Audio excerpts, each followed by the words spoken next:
আসসালামু আলাইকুম। আজকে আমি আপনাদেরকে দেখাবো ঘরে থাকা কিছু উপকরণ দিয়ে কিভাবে খুবই ভালোভাবে একদম বিয়েবাড়ির স্বাদের মতো করেই রোস্ট তৈরি করা যায়। তো একদম কিন্তু বাইরের রেস্তোরাঁর মতনই স্বাদ আসবে। প্রথমে নিয়ে নিতে হবে 1 কাপ তেল। এরপরে তেলটা গরম হয়ে আসলে দিয়ে দিতে হবে 1 কাপ পেঁয়াজ। পেঁয়াজটা একটু লাল করে ভেজে নিতে হবে, একদম কালো করা যাবে না। কালো করলে কিন্তু অন্যরকম একটা ফ্লেভার চলে আসবে। আপনি চেষ্টা করবেন যেন ব্রাউন কালার চলে আসে, ঠিক ওই সময় নামিয়ে ফেলবেন, পুড়িয়ে ফেলবেন না, এতে করে কিন্তু টেস্টটা নষ্ট হয়ে যাবে। এরপর ছাঁকনির সাহায্যে ছেঁকে ছেঁকে তুলে নিতে হবে। এরপর একটা পাত্রে নিয়ে নিতে হবে ওই 1 কাপ ভাজা পেঁয়াজ। এরপরে এর মধ্যে দিয়ে দিতে হবে সাদা গোলমরিচ। সাদা গোলমরিচ যদি না থাকে তাহলে আপনি কালো গোলমরিচও দিতে পারেন। এরপরে দিয়ে দিবেন 6টা এলাচ। এরপরে দিয়ে দিবেন একটি বড় দারুচিনি। এরপরে দিয়ে দিতে হবে 5-6টা মতো কাঁচামরিচ, টমেটো সস। এরপরে এগুলোকে ব্লেন্ড করে নিতে হবে। দিয়ে দিতে হবে হাফ কাপ গুঁড়ো দুধ। এরপরে দিয়ে দিতে হবে লিকুইড দুধ। তারপরে দুটো খুবই ভালোভাবে মিক্সড করে নিতে হবে। মিক্সড করা হয়ে গেলে দিয়ে দিতে হবে 2 চামচের মতো লেবুর রস। তারপরে আবারও ভালোভাবে মিক্সড করে নিয়ে এটা একটা সাইডে রেখে দিতে হবে। এরপরে এখানে আমি নিয়ে নিয়েছি 6টা চিকেনের পিস। আমি লেগ পিসগুলো নিয়ে নিয়েছি।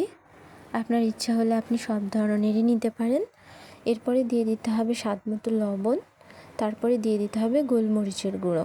আপনি ইচ্ছা করলে ফুড কালারও দিতে পারেন, এতে করে রঙটা খুবই ভালো আসবে। আমি ফুড কালার ইউজ করছি না, আমি দিয়ে দিয়েছি লাল মরিচের গুঁড়ো।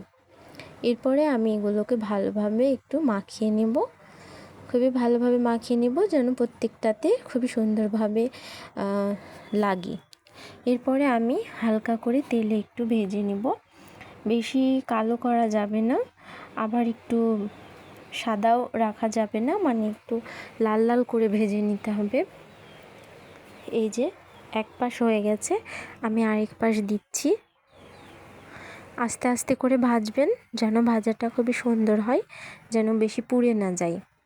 এরপরে দিয়ে দিতে হবে সেই তেলের মধ্যেই 2টো এলাচ, দারুচিনি এবং তেজপাতা।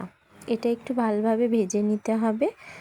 রান্নাটা কিন্তু বেশি জোরে করা যাবে না, আস্তে আস্তে করতে হবে। এরপর দিয়ে দিতে হবে 1 চা চামচের মতো রসুন বাটা, 2 চা চামচের মতো আদা বাটা। এরপর এগুলো তেলের ওপরে ভালোভাবে ভেজে নিতে হবে। ভাজা হয়ে আসলে আমরা দিয়ে দেব লবণ, স্বাদ মতো দিবেন। এরপরে গুঁড়ো মরিচ, লাল গুঁড়ো মরিচ। লাল গুঁড়ো মরিচ দিলে রঙটা খুবই সুন্দর আসে, চেষ্টা করবেন দেওয়ার। এরপরে সেই স্পেশাল মশলাটা যেটা আমরা তৈরি করে রেখেছিলাম সেটা এখন দিয়ে দিলাম এই মুহূর্তে পেঁয়াজ ভাজা দিয়ে। তারপরে খুবই ভালোভাবে তেলের উপরে কিন্তু ভেজে নিতে হবে। তারপরে আমরা যেই দুধটা তৈরি করে রেখেছিলাম সেই দুধটাও দিয়ে দিব। এরপরে আস্তে আস্তে একটু নাড়বো। আমি আবারও বলছি, রান্নাটা আস্তে আস্তে করবেন, বেশি তাড়াহুড়া করবেন না, এতে করে মশলাটা পুড়ে যেতে পারে, তখন কিন্তু টেস্টটা নষ্ট হয়ে যাবে। এরপরে আমি দিয়ে দিচ্ছি আমার রাখা সেই মুরগির পিসগুলো, যেগুলো আমরা ভেজে রেখেছিলাম, সেগুলো দিয়ে ভালোভাবে আমি আবারও নাড়া দিয়ে দিচ্ছি। এভাবেই নাড়তে থাকতে হবে একটু পর পর। তারপর দেখুন আস্তে আস্তে যখন মশলাগুলো একদম গায়ে গায়ে লেগে আসবে তখন দিয়ে দিতে হবে হাফ কাপ মতো পানি। 1 কাপ আর হাফ কাপ, 1.5 কাপ পানি দিলেই যথেষ্ট। এরপরে চুলার আঁচটা আমরা মিডিয়াম করে দেব। এরপরে আস্তে আস্তে ঢাকনা দিয়ে আমরা একটু পরপর নেড়ে দেব।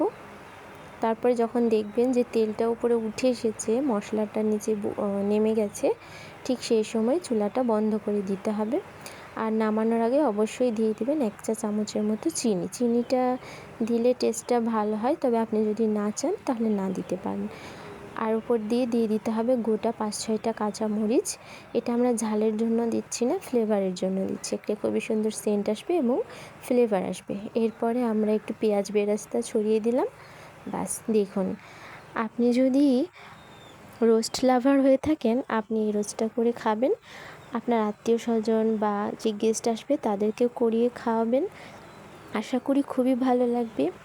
অনেক সময় আমাদের বাসায় অনেক রোস্টের মশলা থাকে না হাতের কাছে, এভাবে রোস্ট একদিন রান্না করে দেখবেন, কোনো অংশেই বিয়েবাড়ির স্বাদের চাইতে কম হবে না ইনশাল্লাহ। আর ভিডিওটি ভালো লাগলে অবশ্যই একটি লাইক করে যাবেন। সবাইকে ভিডিওটি দেখার জন্য অনেক অনেক ধন্যবাদ।